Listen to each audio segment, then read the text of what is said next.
Today we're in Amsterdam and we're gonna be walking around this amazing city while trying some of its most famous foods. And this is a very exciting video for us because both my parents are from Amsterdam, a lot of my family still lives here, and this is basically a second home for us. So we're loaded up with insider tips and we're ready to try some delicious foods. We already have some food in our hands. Let me show you. We're gonna start the day with breakfast. This is the famous broodje kaas. My Dutch is terrible, but Gordon will pronounce everything perfectly later in the video. This is a staple. So every day for breakfast, you have cheese and you have bread. We've been here for 6 days with Gordon's opa, his grandpa, and this is what we've been having every morning. Always a different cheese, always a different bread, but always so delicious. And I think this is what people have at home all the time, but we got it at the trusty Albert Heijn.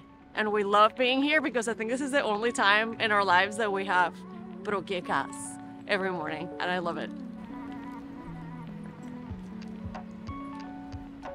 The bread is always delicious. Only a couple slices of cheese in very Dutch fashion and some kind of butter or spread. Very simple, but always very good. So what I snagged from Albert Heijn is a sausijzenbroodje. Now this is not as typical as a cheese sandwich, but it is a very famous Dutch puff pastry with a type of minced meat inside. Very flaky dough, a delicious sausage-like thing in the middle. And this is one of my favorite snacks. I'm just gonna dig in.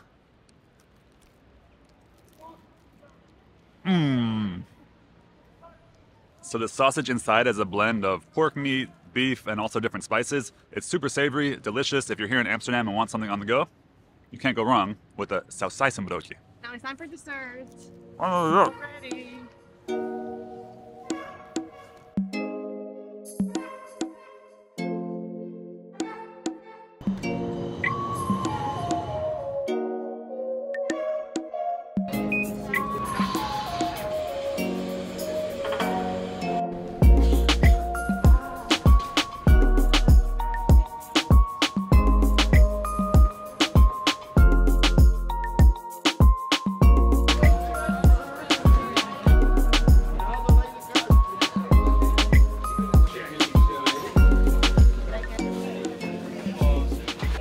Goedemorgen.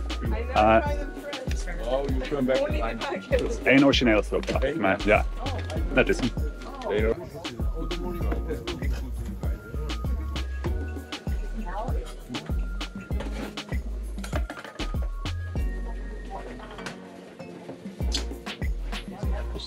Ja, bedankt. Oké. We picked up Holland's iconic stroopwafel. It's funny, I have never had a fresh stroopwafel. I asked my cousins, they have never had a fresh stroopwafel. My aunt has never had a fresh stroopwafel. These are very famous to have in, or very popular in Holland, but usually it's just you pick it up at the store and you eat it at home with your coffee or your tea. Yeah. But here we got it from Rudy, and he was a very nice guy. Yeah. My first fresh stroopwafel. Don't eat the napkin. Oh nee, ik heb zo'n bubbel. Is it different? It is nice and warm. It is very good, actually. It is Yeah. really good. It is a bit of a game changer, actually. I'm a big fan of the ones you can get from a supermarket. I would never complain or say anything bad about those. Those are really good too, to be fair. Oh, this is great. This is amazing, yeah. So the stroopwafel are 2 wafers made with some kind of like spiced dough with caramel on the inside. This guy has a family recipe. We can vouch for it. Rudy in the Pipe neighborhood. Definitely stop by. This is awesome. Hallo, alleen een beetje suiker. Ja. Ja, goed, bedankt. Ja. Dank je. Doei. It's finally happening. You have no idea how long I've waited for this since we met 6 years ago. So these cute little things here are called poffertjes, and it translates to little puffs, I think. And I've been dying to try this for such a long time. I don't know why. I've never had them, honestly. And Gordon just told me that these are very famous or popular, I guess, during winter and festivals. And you can see the carts, like this guy, making them from scratch with a little machine there. And they put like all the dough in there on top of some fresh butter. And then he flips them, and it's kind of like a hypnotizing process. And I love it. And you can put all kinds of stuff on top. But the most traditional is with butter and powdered sugar. And he said, if you don't put sugar, you're breaking the law.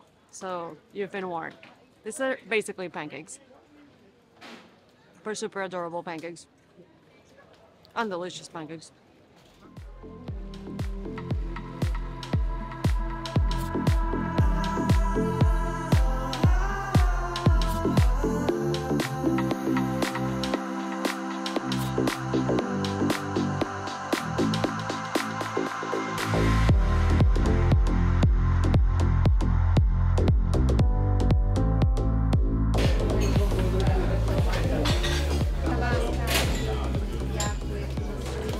Right now we are at a place called Salons van Dobben, and it's basically a diner, and I actually have never been to a place like this, so this is very exciting for me too.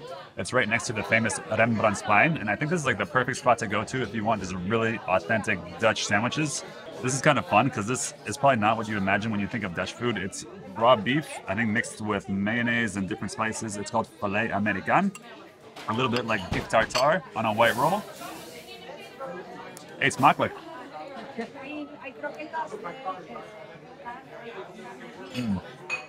This is very nice. It's not too beefy, and with the mayonnaise it makes it all kind of nice and creamy on this soft white roll. It's all very good.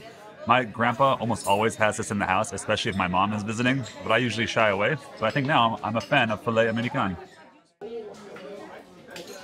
That is an insane amount of. No.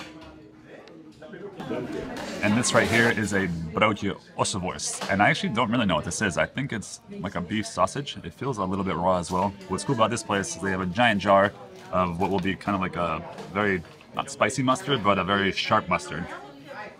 Let's try it out. Dutch mustard is the best in the world.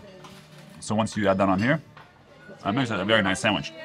This ossenworst is also very popular as like a beer snack. You just slice it up, put it on a tray, with some cheeses. Very good. That place is awesome. I don't think I've ever been to a place this Dutch in Amsterdam. Good find.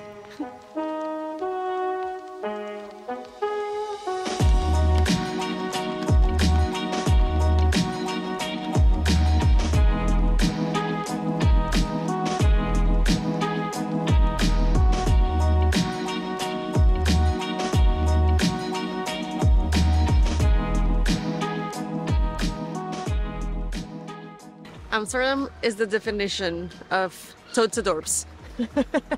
That's your favorite two words in the made-up English language. It is so cute, and right now we're in our favorite neighborhood. Can you pronounce it? We're in Jordaan neighborhood. Jordaan. My aunt used to live here. I've been here many times, and when I say that this is kind of like a second home to us, it really is, because I've been coming to Amsterdam literally since I was a baby. Yeah. So I've been to the city a million times. Dozens of times. So it feels really good to be here now. It's the beginning of June, the sun is out, people are on the cafes. Yeah. There's good energy. It's just a beautiful city. Yes, it is.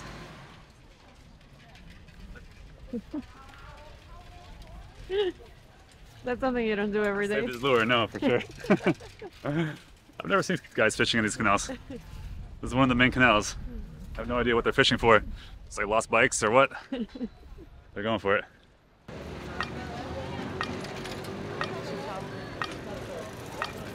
So if you were to ask me personally what are the most Dutch foods, then besides for a cheese sandwich and a croquette, which we haven't showed yet, I would probably say raw herring with onion and also smoked eel. And that's what you can get at the place behind me.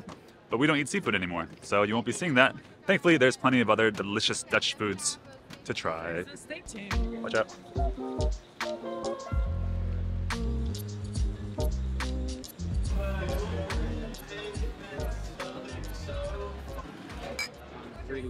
We're at this place called Butterken, and we wanted to come here because we wanted to explain my favorite Dutch word, and I think one of the most important Dutch words to know, and that word is gezellig. I think I said it right. Did I? Yeah. Yeah? Okay. So that word is defined, I guess, by this place, and the most gezellig food that I can think of, because you share it. And I'm going to explain what gezellig is. That means kind of like a social coziness. I think that's the way that you defined it, but anything can be gezellig. So I love it because Gordon's family, they use that word so much. So like you come into the house and you bring flowers, oh, gezellig. You turn on a candle while you're talking in the living room, oh, gezellig. This morning, Gordon's Opa told us that we looked gezellig because our sweaters were gezellig. So whatever that means, and I love that word. And this is very gezellig because it's a food that you share. So it means that everyone sits around it and you share it, talking and chatting. I mean, cozy and social, and it's really cute. You usually have it with drinks. And you usually have it with drinks, which is always gezellig. Like you show up any place with Dutch people with a drink, and everyone's gonna be, oh, gezellig. It's very cute. And this is bitterbollen, right? Yeah. Bitterbollen. And it is basically like a croquette, right? Yeah. I'm asking a lot of questions. They serve it with mustard. So I don't eat veal usually, but I make an exception for this because it's very Dutch and it's also very delicious.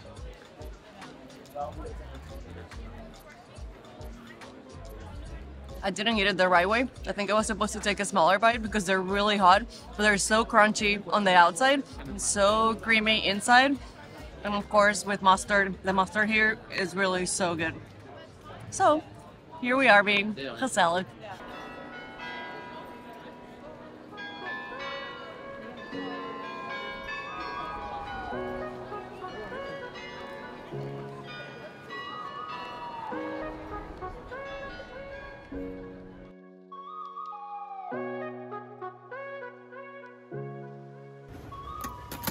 Oh. That was quick and painless. Gordon told me to order this. Oh, but me to like get it. I have no idea what it is though. So let's see what he's triggering me to do. So Febo is an institution here. It's basically the McDonald's of the Netherlands, and we have some kind of mystery treat. I have eaten here before, but it was some kind of like the kaas something, some kind of fried cheese that was delicious. But Gordon said to order this. I saw that it was vegetarian, so I'm not super worried. But let's see. Some kind of fried thing, similar than a croquette, but let's see.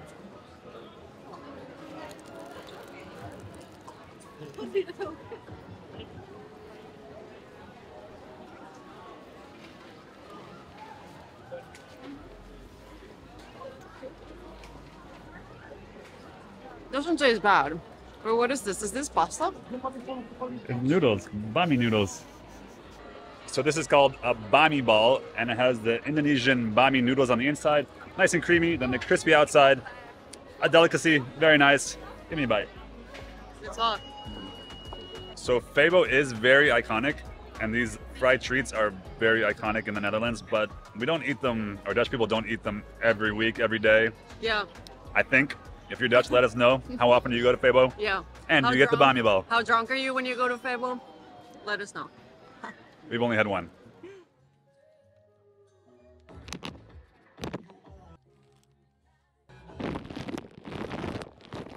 Another institution here in Amsterdam is Yamin behind me, and that's where you get what they call punsakken snoep.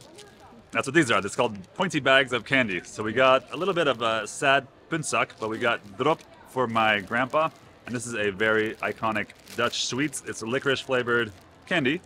Not a huge fan, but they're sweet and salty. I think I mostly got sweet because it's healthier, according to my grandpa. Let's try it out. Less sodium. Mm-hmm. The sweet ones are typically more mild flavored. The salt ones can be super intense.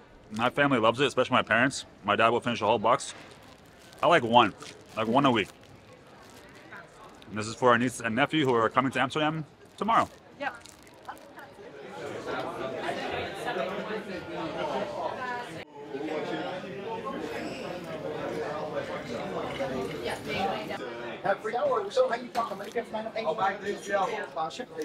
And that's how you drink Geneva in the Netherlands. So this glass right here is called a Tulip glass, as you can tell why. And then when they serve it to the very top with like a half moon, and you're supposed to lean forward and sip the top off. It's called in Dutch a kopstotertje, and that means a little head bump, I guess. So if you're super wasted and you go for the kopstotertje, then you fall forward and you smash your head. But it's a typical way to drink it, and this is a very typical brown bar, and actually my cousins used to work here many years ago. 3 of them worked here. So it's a very iconic place for us. Very special. Post.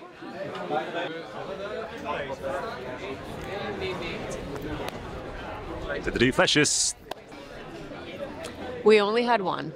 Now is Dinner time. dinner time, and you will not expect to see what we're gonna have for dinner, I think, right? Unless you're Expect Dutch. the unexpected. In Amsterdam.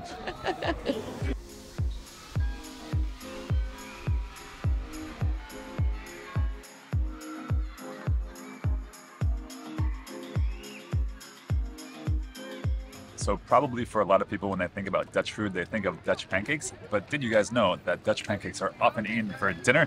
So usually when I came here in the summer with my family, I would be out with my cousins all day and go to a pancake house around 5 p.m. I would always order the powdered sugar, but they also have a lot of savory options. But when you're a kid, you just go for powdered sugar. Also, I always used to roll it, and I think that's the way to go. Let me know if things have changed around here. I still roll it. Time for a pannenkoek.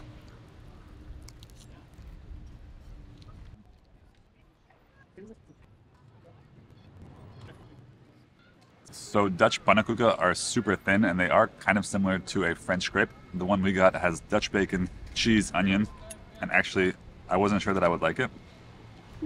I love it. I really do. It's very good. Today was so much fun. There's obviously so many things that we didn't try because there's only so much we can eat in one day.